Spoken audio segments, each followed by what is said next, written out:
ప్రతి ఒక్కరి ఇంట్లో పాత చున్నీలు కంపల్సరీ ఉంటాయి. మనం వాడకుండా పడేసినవి, పక్కన పెట్టేసినవి చాలా ఉంటాయి కదా. వాటితో ఇలా ఒకసారి ట్రై చేయండి. సూపర్ హ్యాక్, చాలా బాగుంటుంది. ఏంటంటే ఒక శారీకి మ్యాచ్ అయ్యే ఒక దుపట్టాని తీసుకోండి, అదే చున్నీని తీసుకోండి. మంచి క్లాత్ అయితే బాగుంటుంది, నెట్టెడ్ క్లాత్ అయితే ఇంకా బాగుంటుంది. ఇలా చున్నీని 4-5 ఫోల్డింగ్స్ వరకు వేసుకొని బ్యాంగిల్తో నేను చూపిస్తున్న విధంగా మార్కింగ్ చేసుకొని కట్ చేసేసుకోవాలి. అంతే, చాలా సింపుల్.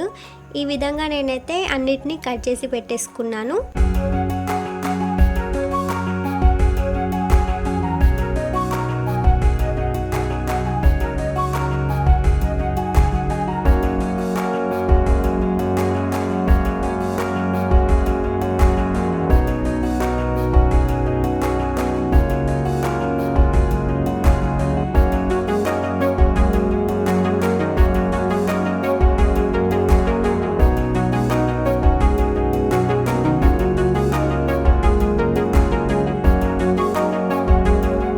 ఇప్పటి వరకు చున్నీ ఎడ్జ్ పార్ట్లో మనం కట్ చేసుకున్నాం. ఇప్పుడైతే నేను మిడిల్లో కట్ చేస్తున్నా, ఎందుకంటే మిడిల్లో నాకు ఇక్కడ వైట్ కలర్ వచ్చింది.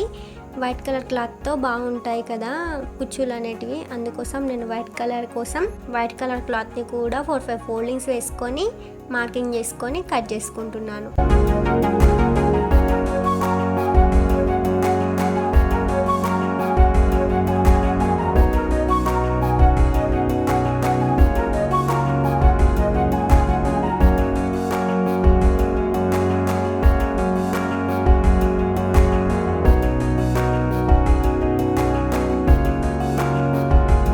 ఇలా పీసెస్ అన్నిటిని కట్ చేసుకున్న తర్వాత 2 లేయర్స్ క్లాత్ తీసుకొని మధ్యలో బీడ్ కరెక్ట్గా పెట్టి థ్రెడ్తో 2 ముడులు వేసుకోవాలి. పువ్వులు అల్లుతాం కదా, ఆ విధంగా.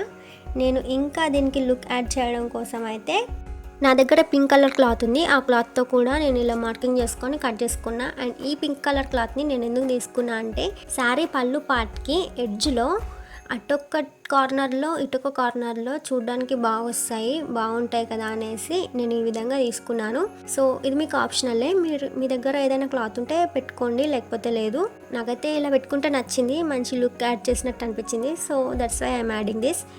అండ్ ఈ విధంగా అయితే పూసాన్ని కరెక్ట్గా పెట్టుకోవాలన్నమాట. బీడ్ని నీట్గా పెట్టేసి థ్రెడ్తో మనం పువ్వులు అల్లే విధంగానే ఈజీగానే ఒక 2-3 ముళ్ళు వేసేసుకుంటే సరిపోతుంది. అండ్ వీటిని అయితే నేను ఎడ్జెస్ని నీట్గా కట్ చేసుకున్నాను. ఎడ్జెస్ అనేవి నీట్గా కట్ చేసుకుంటేనే లుక్ బాగుంటుంది. మనం ఎలా అయితే రెడీ చేసామో అలానే స్టిచ్ చేసేస్తే అసలు లుక్కే రాదు. ఎడ్జెస్ అనేవి నీట్గా సమానంగా ఉంటేనే అందంగా ఉంటుంది. సో ఇక్కడైతే నేను ఆల్రెడీ పింక్ కలర్ది ఒకటి యాడ్ చేసేసుకున్నాను. అండ్ నెక్స్ట్ అయితే మీకు చూపిస్తున్నాను. ఫస్ట్ సూది దారం తీసుకొని మనం బీడ్ పెట్టుకొని ముడి వేసేసుకున్నాం కదా, ఆ బీడ్ అనేది కరెక్ట్గా పెట్టుకోవాలి. అందుకే సూదిలో పెట్టుకునేటప్పుడు స్ట్రేట్గా రావాలన్నమాట.